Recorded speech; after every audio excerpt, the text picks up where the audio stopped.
YTPC, it's Harriet Herfer of Herferville. By myself tonight. Hugh is out making money to buy more tobacco because he's a good man. What can I say? I'm going to be doing a YABO, but it's a different type of a YABO. There is a gentleman that posts some really interesting pictures lately. Not lately, but for a while now that I follow. His name on Instagram is Pipesmokingblenderofherbs.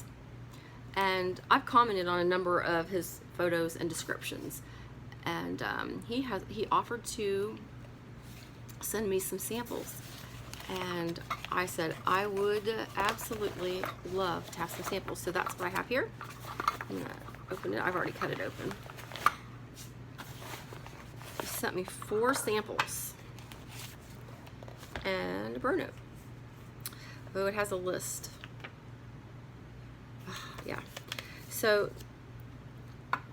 these blends have 0 tobacco in them, from what I understand, unless I read otherwise. But he doesn't use tobacco, he uses all herbs. But not just herbs. He can't just leave the herbs alone. No.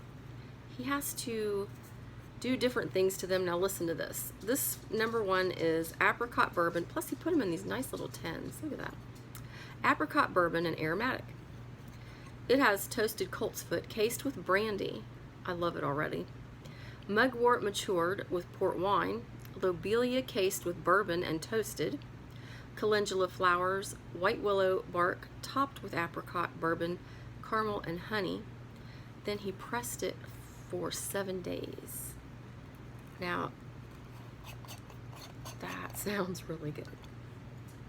Oh my gosh. Dogs are walking around, if you can hear them tap dancing on the floor. Look at that. Oh my gosh. That looks amazing. It's like if this were a tobacco, I would say it's slightly moist. And wow, that's really cool looking.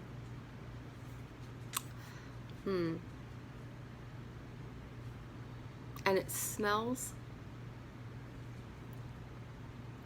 I don't smell alcohol on it,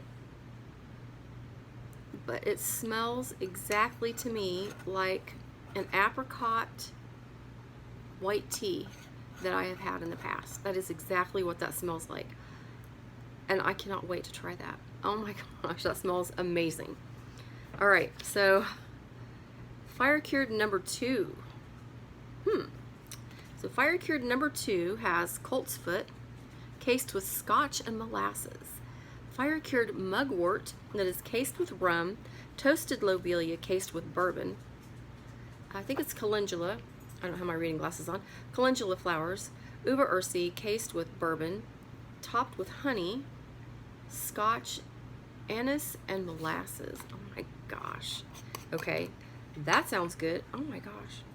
And it looks very interesting. Look at that, guys. You can see the there's the, whoops, let me pick it up. There's the calendula flowers in there. I don't know a lot about herbs, but I do have a small amount of knowledge and some of the properties that they have. So, and I have taken herbal supplements in the past. Oh, that smells really good too. And this one has an interesting, I'm not sure what it is I'm smelling.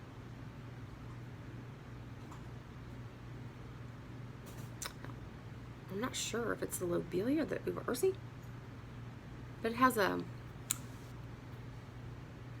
it doesn't have a fruity smell, but it has, I think it might be some of the alcohol even that I smell, have a slight smell of. That smells delicious. I'm just kind of curious too, as if, not that I would, because I wanted to try smoking it, if you could actually make a tea out of this stuff. So that smells really good too. Kinnikinnick. Okay. Herb of Santa. Never heard of that. Uva ursi. Sarsaparilla root. Oh, he uses this as a mix-in or condiment added to other blends. And some people enjoy it all by itself.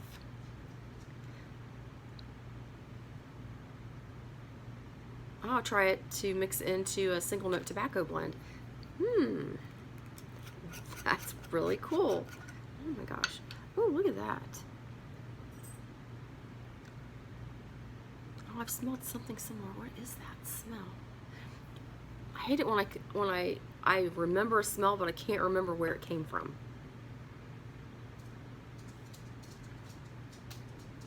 It has a pungent smell.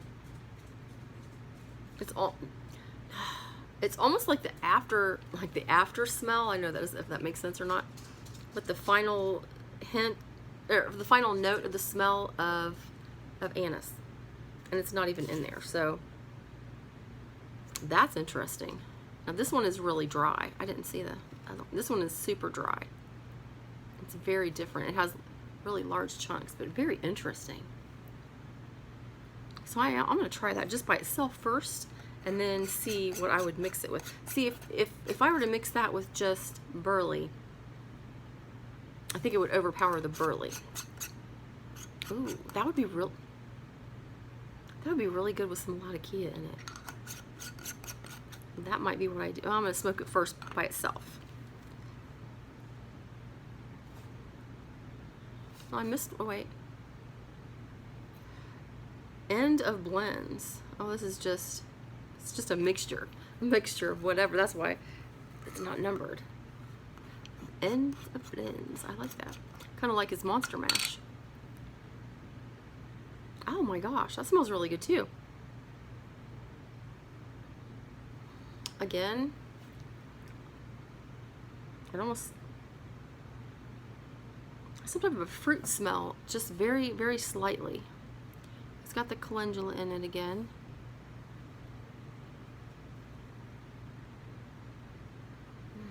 Some type of fruit that I've had, but not often. I can almost think of it. But look how interesting that is. Gosh. Oh my gosh. I wish I could put my finger on what that smells like. But guys, I'm telling you what, this is definitely piqued my interest, and what I'm going to do is I might even attach it to this video. I might do a review or two, or I might just do one at the end of this and then continue to do some other reviews as well. I'm very interested in these, and I mean, I cannot thank you enough. I don't want to say your name on here, but Pipesmoking Blender of Herbs. So thank you ever so much for sending those to me and giving me the opportunity to try them. I mean, look them up on Instagram, and you will see what I'm talking about. Some of the, his last photo that he put up, it looks like tobacco, exactly like tobacco. And just the way he talks, he always lists what's in it, and it's just so interesting to me. And I feel, he said I could, he also told me that I could do a review on my channel if I wanted to. He said I seem adventurous and interested. He's interested to know my thoughts and feedback. Well, I will definitely give those to you. I cannot tell you how much I appreciate you sending these to me. I am so excited to give them a try. So check out his Instagram channel, and some of those photos will definitely make you drool. So I will check back with you here in a little bit. I'm gonna just kind of shuffle these up, just pick one and do a review on it. So take care. If I don't come back until another video, go sub a newbie, and I'll catch you later, you smoking taters.